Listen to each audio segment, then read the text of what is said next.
What if your daily commute or your long-awaited summer getaway suddenly came to a grinding halt? Well, that's exactly what's happening right now between Washington, D.C. and Philadelphia.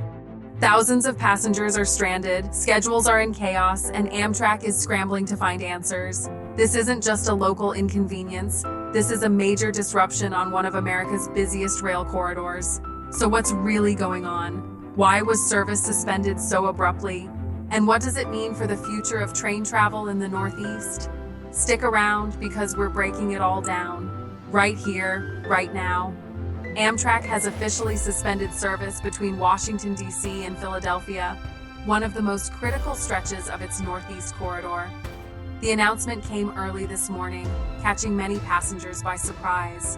The immediate reason cited? Unexpected overhead wire issues. While that might sound technical, it basically means the electric wires that power the trains have become unstable or damaged, making it unsafe to operate. This isn't just a routine maintenance issue. It's part of a much larger infrastructure challenge that Amtrak and the country's rail system overall has been facing for years. Passengers at Union Station and 30th Street Station were seen scrambling to rearrange travel plans. Some were offered limited bus alternatives, others were simply told to wait. And for many commuters who rely on Amtrak service for daily travel, this is more than just an inconvenience. It's a total shutdown of mobility. This particular stretch of rail connects some of the most important cities in the U.S., including D.C., Baltimore, Wilmington, and Philadelphia. The Northeast Corridor is Amtrak's busiest line, moving millions of people every year. In fact, over 2,200 trains travel this corridor every single week. It's not just about moving passengers, it's a lifeline for business, tourism, and regional commerce. So when the trains stop here, the ripple effects are massive. From lost work hours to missed meetings to delayed cargo shipments, the financial impact is still being assessed. But experts say it could be in the millions.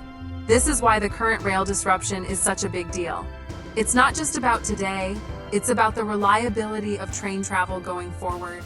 So what has Amtrak said so far? In a brief statement, they cited ongoing electrical infrastructure issues and promised updates as inspections continued.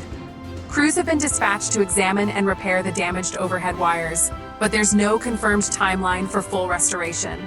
Some reports suggest the issue could be localized to a few miles of track, but because of how the system is designed, even a short outage can cripple the entire corridor. Amtrak has also acknowledged that passengers with canceled or delayed trips will be eligible for full refunds or rebooking options at no extra charge.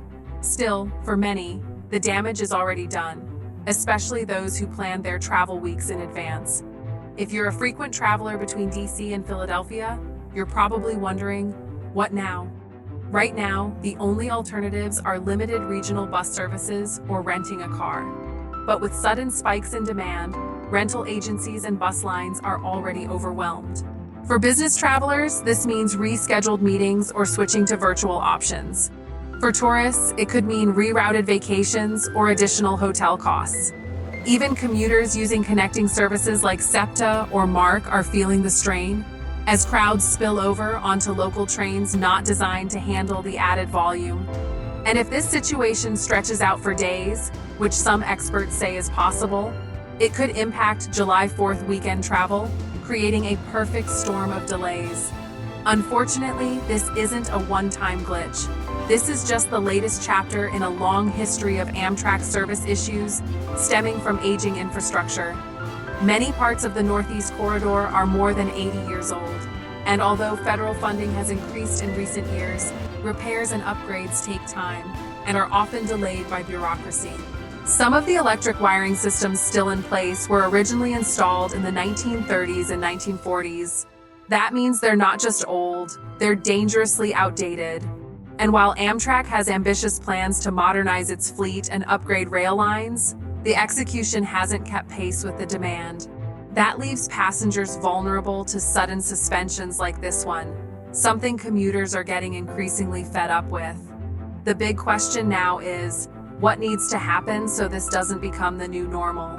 Experts say we need a full overhaul, not just patchwork repairs. That includes modernizing the overhead wiring, expanding capacity for high-speed trains, and building redundancy into the system so one issue doesn't shut everything down. That also means consistent funding, not just emergency bailouts when something breaks. Because let's be honest, train travel should be a reliable option, not a gamble. And until we treat rail infrastructure with the urgency it deserves, these disruptions will keep happening. If you found this video helpful, or if you've been personally affected by this disruption, let us know in the comments below. Don't forget to like this video, subscribe to Dividend Dreamer, and turn on notifications so you don't miss any updates on transportation, finance, and infrastructure news that actually affects your life.